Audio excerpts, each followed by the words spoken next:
Hello there, and about 3 months ago, I released a video where I made a game without a game engine. This game was pretty simple, just a basic Flappy Bird clone, but I learned a lot through making it. But anyway, one of my friends didn't think that making a 2D game without a game engine was very impressive, and he told me to make a 3D one. I've been doing a lot of stuff, so I've been kinda busy, like working on my game Propulsion that you can wishlist on Steam right now, among other things. But now I'm back, and I'm going to try and prove a point by making a 3D game without a game engine. For this, I'm going to use a customised version of Raylib C#. It's really cool and blah blah blah blah blah, but you should give it a go if you haven't. Anyway, let's start making the game. 3D games are roughly one dimension harder than making 2D games, so I need to plan out what I was going to do beforehand. My idea was to remake the first 3D game I ever made, being that one from the Brackeys tutorial. Yeah, that one. You know which one I'm on about. Everyone's done it. But if you somehow don't know what I'm on about, a big Unity tutorial channel had a great series on how to make a game with Unity, where you controlled a cube moving up and down a level and you had to dodge these enemies.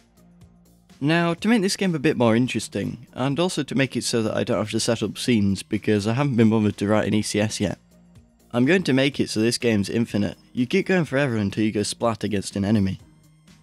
But anyway, we're making a 3D game. And before we do anything, we really need to actually get it rendering something. So we need a camera. I set that up and configured it in perspective mode. So now at least we're rendering something, but we're still actually rendering nothing, which isn't very interesting. So it's time to spice up our little scene by adding a cube.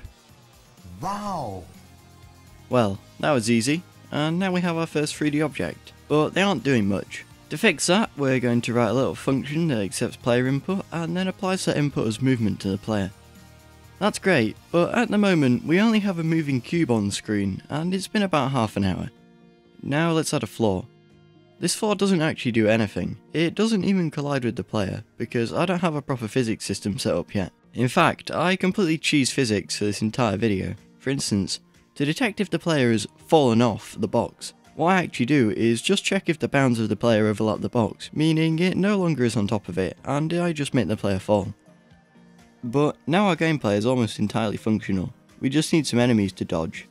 For that, I'm using a function that waits a certain amount of time, and then creates a new vector free of a random positioning. I then add this position to a list of other positions which is iterated through and has a cube drawn for every position.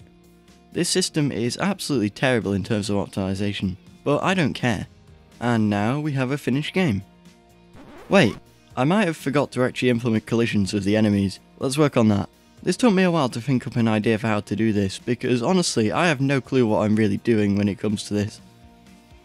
However, it didn't take me too long to come up with a horrible basic collision loop for the obstacles.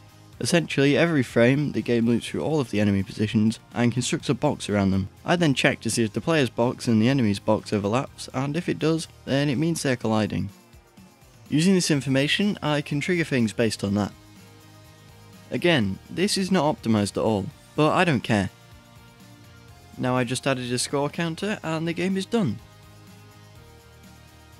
There we go, the basic Brackeys tutorial game, made in 3D without a game engine. And it only took 4 times the amount of time and all of my sanity. But that's all from me for now. Like and subscribe and I'll do more stuff without a proper game engine. I might even look at some different frameworks or maybe even a different programming language at some point, so stay tuned. Have a good day.